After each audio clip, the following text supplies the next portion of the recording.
Alrighty, we are back at it with another match from BT8. It is going to be BlackWarGreymon on the left that I am playing with a couple of proxies and a couple of not very good cards for the deck because it was something I just pulled together with all the cards we had just to see if we can. And then we're going to be going up against that Imperialdramon once again on the right. She starts off with the Vmon Davis. There is my Goodymon. And I go straight into a Greymon because I don't seem to have any rookies. So she goes up into that Lydramon, and well, we're just going to see what the play is from here. So I am proxying a few cards, a Dark Gaia Force and a few Nokias, because at the time I didn't actually own them. And then of course, I also don't have optimal babies too, so this was just kind of a playtest game, and we're quickly going to see that this is not really an optimal type of game to see. She plays out the Stingmon, I just Digivolve into the Metal Greymon, not incredibly optimal, but soon we're going to see that we both start to struggle in this game. She's looking at the Chimeramon in her hand, and she is going to Jogress into that. Doesn't get the effect, obviously can't kill the Metal Greymon, but she is going to be able to Digivolve for free, draw a card, could start swinging into security here, which she does, and it hits the BlackWarGreymon, and it's going to die. So, now she has an empty board, 3 memory to work with, whereas I just have the Metal Greymon, and, well, now I have a BlackWarGreymon in my trash that I won't be able to use. Trying to figure out what she's going to do with that memory. I saw that she did have a rookie in her hand, but it might just be better. No, she goes, plays out the rookie, and then Digivolves the X-Vmon on top of it. So, now this is where I get to start doing things. I play the EX1 WarGreymon and Blitz into the security, which gets her the hidden potential into her hand, so that is definitely not good for me. Swings with jamming into another Metal Greymon, doesn't do anything because of the jamming. And from here, well, this doesn't really look like BlackWarGreymon versus Imperialdramon because she just plays out another jamming X-Vmon, can't Digivolve onto the Demi-Vmon. And now I finally get a rookie. We're finally building up a stack here. There's an Agumon, the Greymon. I swing into the jamming X-Vmon just to get it off the board. It has piercing, so I kill one of the securities as well, and I play out the Marcus. So my BlackWarGreymon is a little bit more Agumon tribal style. That's another jamming swinging in, and that is the second BlackWarGreymon in security, so it doesn't look too good for me. But she is going to play out another jamming X-Vmon, so really not looking good for the Imperialdramon player here. I play out a Nokia, which is, I have a red tie there acting as my Nokia. You can see the little yellow thing on there. Play out the Agumon, looking for a Greymon, and it misses because at the time I had Cyclonemons in my deck, which you will see later on that it does work. I also swing through again with the piercing, again with the EX1 WarGreymon, and now that I am going to give her back the turn, Digivolve in, just building up the stack, and from here, she doesn't have anything she can really do to stop me. The jamming does get another security. She's gonna Lobomon up, swing in, clear me out. For some reason, she thought the Lobomon died to the Agumon. She just kind of assumed it would happen. Plays out another Davis, and this is where I simply will win the game unless I hit Cocytus Breath or something nasty in that security, because I just have 3 and she has 2. So this wasn't really a very good game, but you know, that kind of stuff does happen. Digivolve into another WarGreymon with Blitz. He doesn't have piercing, so I just swing straight into security with those 2 checks, because I do have that level 4 promo Greymon, and that is going to be the game winner. So, coming into this second game, it looks like, well, if we just give it a second. Coming into the second game, let's hope we actually get to see some BlackWarGreymon shenanigans. We see it in the opening hand. We see I do have another Agumon, so I won't have rookie troubles. She builds up into the jamming X-Vmon, and I start building up on that Goodymon. not a very optimal Agumon to put on top of that. I play out an air quotes Nokia so I can put down the black Agumon to look for a Greymon and a Dragonkin. And I do find that black Greymon right there. Now she pushes up. It's going to swing into security with the jamming, drawing cards. Doesn't matter. Survives the attack. And from here, looks like she has a lot of options in her hand, is going to simply play out the Stingmon because I choked her to 1. So now we get to see what am I going to do. Do I push up? I do. I decide to do that. I can Digivolve for 1. I'm going to attack into the jamming XVmon, just get rid of it so she can't Jogress next turn, and then play a Marcus. So now I do have a lot of ways to generate memory next turn. Marcus is a little slow, but he is a good setter, so I don't mind having him in the deck. He does get us memory when we attack as well, so I'm on the fence about him, personally.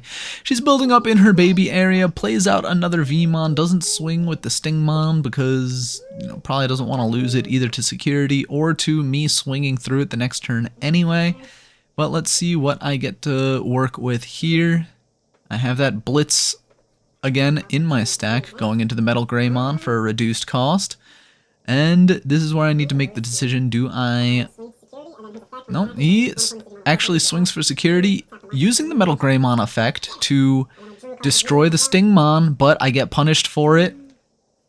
I do swing into that Imperialdramon in security, level up the Agumon, and hit Kakaitis Breath in security onto my rookie Agumon, which is, who cares, because now I'm building up my stack, and I just play it out again and get a free search. So that was not a bad turn for me. Now that we know her single Kakaitis Breath is in the trash, I feel a little bit more secure being able to, move up stacks, push forward, do my thing. Jamming into the Omnimon in my security, which doesn't do anything because it's jamming. Does not get to take out that XVmon. They will Jogress.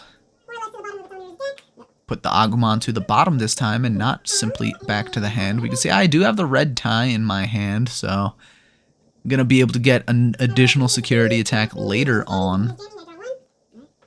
Swings into security through the Cyclonemon, restands.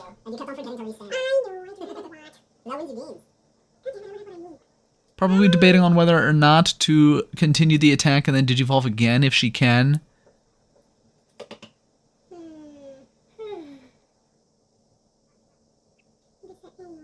Just a little bit of thinking here. There are a lot of lines that the that this deck can take, which is what makes it kind of challenging to pilot, but it is one of the more fun decks to pilot, I will say. So playing out for 3 mana the jamming Vmon.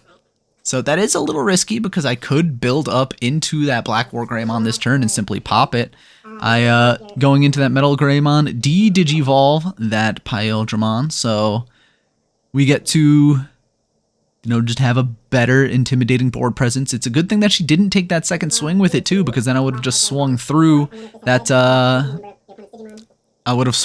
jamming XVmon, but now using this BlackWarGreymon, I'm actually just going to delete that stack. I'm going to leave the jamming Vmon down there, not really care about that. And now my BlackWarGreymon is a big scary boy. I get another Marcus for my troubles, which, this puts me in a pretty big advantageous spot. Except it gets Megadeth, except she can't Megadeth because she doesn't have a green source on the field, so, correcting that little bit of a misplay right there. But now that I know that is in her hand, things become a little more dangerous. Going up into the jamming XVmon. And she can't choke me either because I do have setters on the field.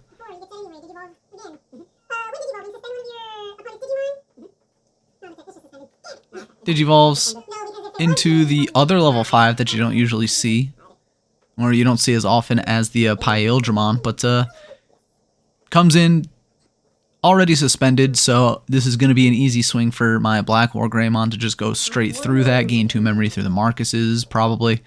Was thinking about building up the stack a little more. I do have the Agumon, not optimal Agumon because it doesn't have the inheritable, but this is where I swing into the Digimon itself. I don't want to make the same mistake I made in the last video with the X-antibody. I play the actual red tie this time, and then I do Omnimon Blitz for a handful of checks, but the Omnimon Blitz dies to Paladin mode. In security, the one paladin mode that she runs in her deck, always in security, the 15k beat stick.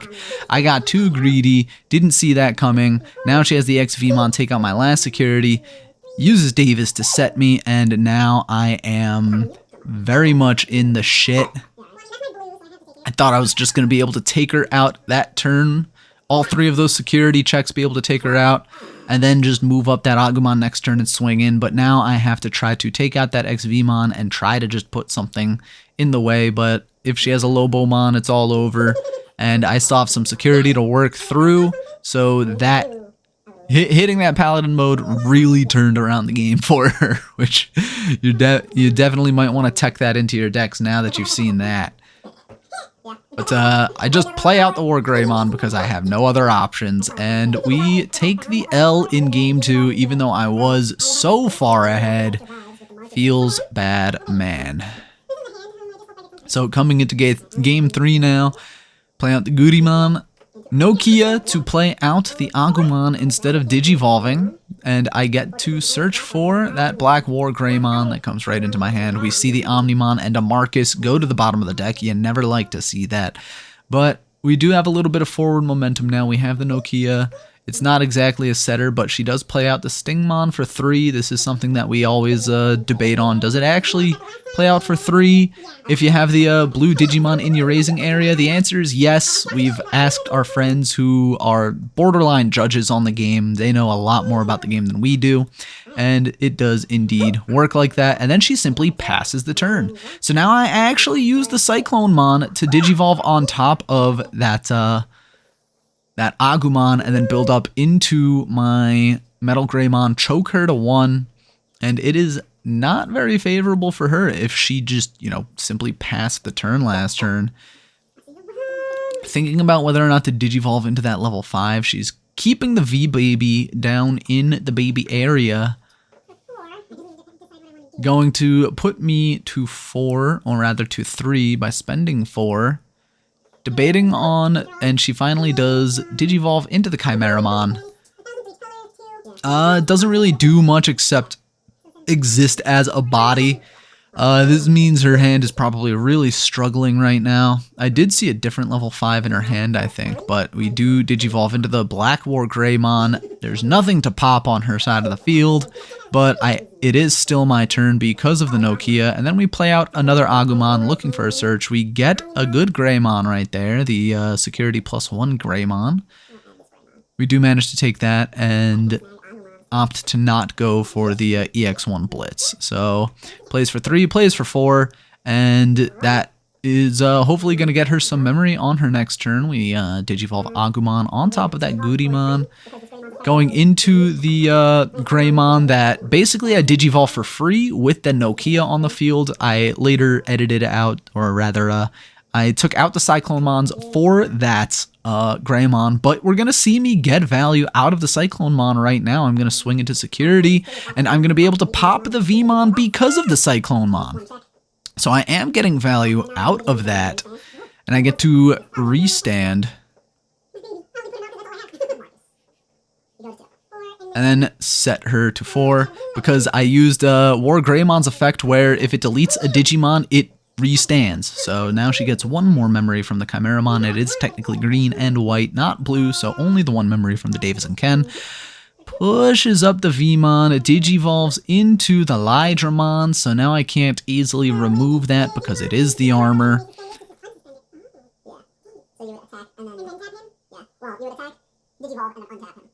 I'm telling her that if she wanted to get full advantage out of her Davis and Ken, she would have attacked, then Digivolved, then tapped the Davis and Ken to then restand to the Lydramon for an extra attack, if that's what she wanted to do.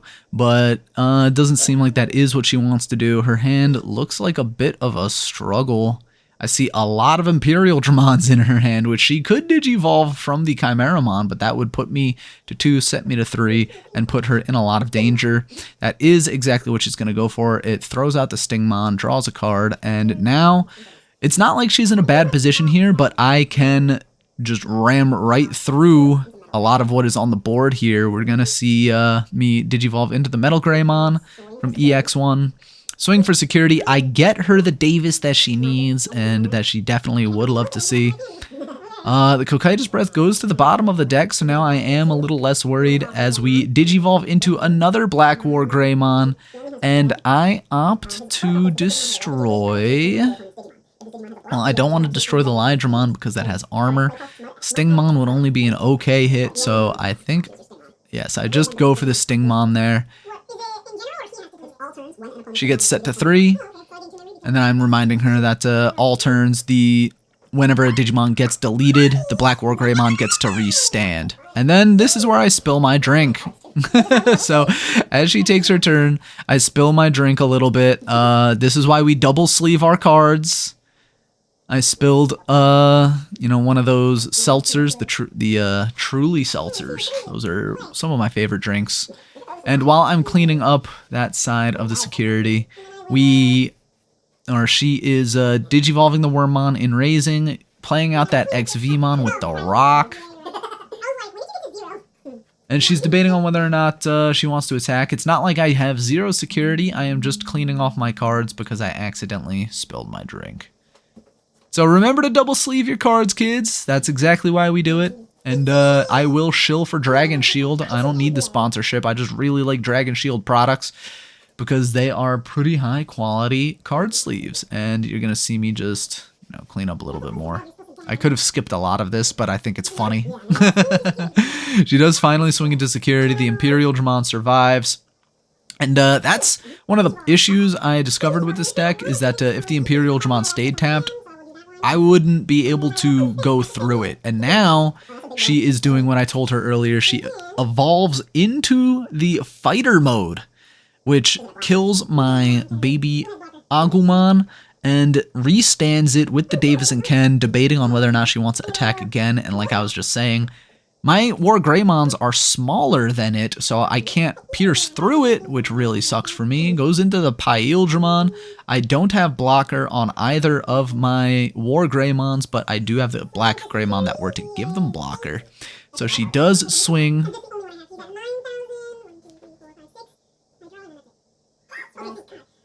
It lives. Restands, swings again, lives again.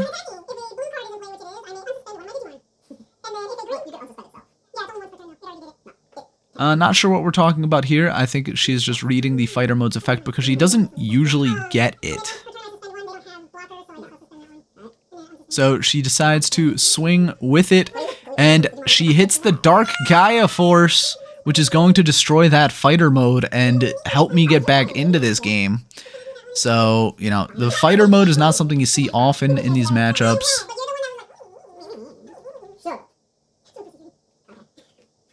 She gets a third swing with that Imperialdramon. I forget why. I think it was because the fighter mode was deleted. I don't remember the effects of it. That could have just been a straight up misplay. But I don't think it super matters here because we are nearing the end of the game and it's basically either I win or she wins. Of course that sounds silly, but I mean, when you're at 1 security, 0 security, it doesn't really matter either way. She goes into another Imperialdramon.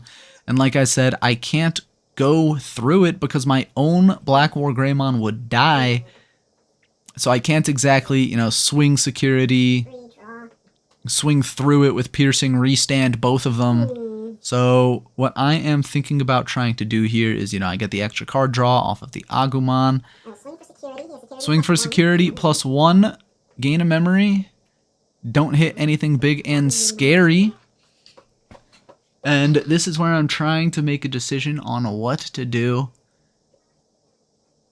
Thinking about what I have in hand, it is nothing but Digimon, so I Digivolve for 2, trying to draw for something. Another Dark Gaia Force would have been very nice, but it is a Metalgreymon instead.